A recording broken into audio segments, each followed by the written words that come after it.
Suge Knight, as I'm sure you know, has had many run-ins with the law. Are you Ed Flanders? No, Ned Flanders. My mistake.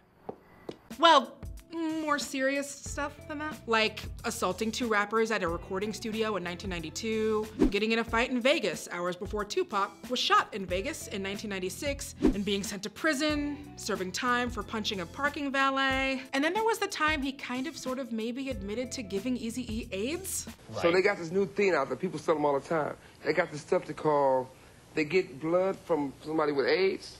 Yeah. And then they shoot you with it. Oh, so that seems bad. That's a slow death.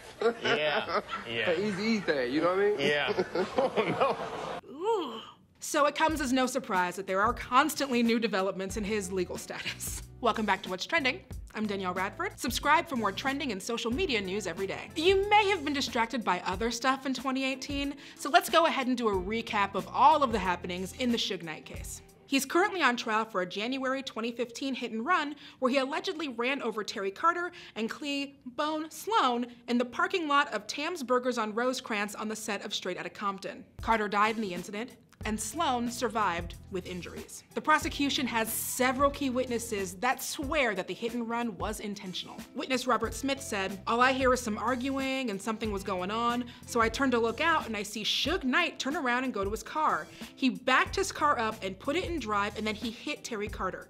He ran over him twice." Suge wasn't even supposed to be on set in the first place. According to court documents, he was angry about not being included in the production of Straight Outta Compton and had spent the previous year threatening the film's director, F. Gary Gray. While awaiting trial, he's been in and out of the hospital multiple times with potentially life-threatening blood clots. And he collapsed in court in March 2015 after a judge set his bail at $25 million.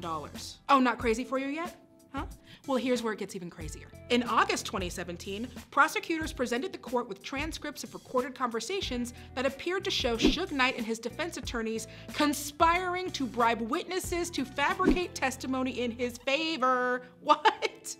And the Suge Knight team was apparently paid $55,000 by TMZ in exchange for sealed court documents, which they were supposedly going to use to bribe the witnesses. So after all that, Suge's attorneys were taken off the case and arrested as accomplices after the fact. The lawyers denied any wrongdoing and claimed that disqualified judges unlawfully allowed the prosecution to listen in on privileged phone calls. They also say the prosecution is trying to create a rift between Suge and his fiancée, Toylin Kelly. And in October 2017, Toylin Kelly pleaded no contest to violating a court order after she sold a video to TMZ. The lawyers have since been released and expect no charges to be filed. Suge could have opted to change representation, but he's decided to stick with his defense attorney, Thaddeus Culpepper, since his release. Okay, now there's one more thing we have to talk about. In February, BET is premiering a docuseries called Death Row Chronicles, detailing the turbulent history and legacy of Suge Knight's record label. The LA District Attorney is now arguing that Suge Knight broke the law in granting an interview for the series, since he's only legally allowed to speak with his attorneys. Producer Nora Donahue had her phone seized by authorities,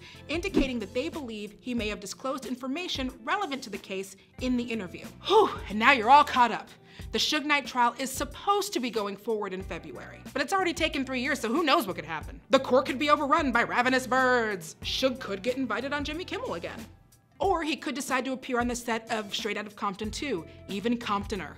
Okay, so now that you're all caught up, let us know what you think in the comments down below. Do not forget to like and subscribe so that you can catch up with everything worth catching up on with What's Trending. Thanks so much, I'm Danielle Radford, and if you want more of me, head over to my Twitter, @DanielleRadford.